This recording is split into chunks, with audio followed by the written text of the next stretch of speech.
ঘরে আসছে। চিত্রা, আরে ওদিকে দাদা, নেকড়ে তুমি ফ্রিজে ঢোকো। কি ব্যাপার চিত্রা, কখন থেকে ডাকছি, সারা দিচ্ছ না যে? দেখি ফ্রিজ থেকে এক বোতল ঠান্ডা জল দাও তো। না না, ফ্রিজে জল নেই, আমি অন্য জিনিস ঢুকিয়েছি। আরে ফ্রিজে কি উল্টো পাল্টা ঢুকিয়েছো, দেখি সরো। আমার বাপের বাড়ি থেকে ফ্রিজ দিয়েছি, আমি যা খুশি ঢুকাবো। ও, তোমার বাপের বাড়ির জিনিসে হাত দেওয়া যাবে না? না। তাহলে আমিও তো আমার বাপের জিনিস, আমার যেখানে সেখানে হাত দেওয়া কি করে?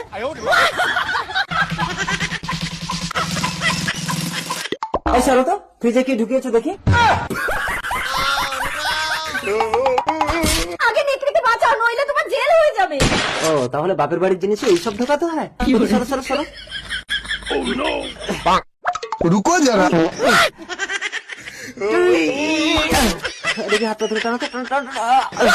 দাঁড়াও, হবে না, এর পেছনে লাঠি ঢুকিয়ে সোজা করতে হবে। এই লাঠি পুরো এর পেছনে ঢুকিয়ে দিলে সোজা হয়ে যাবে।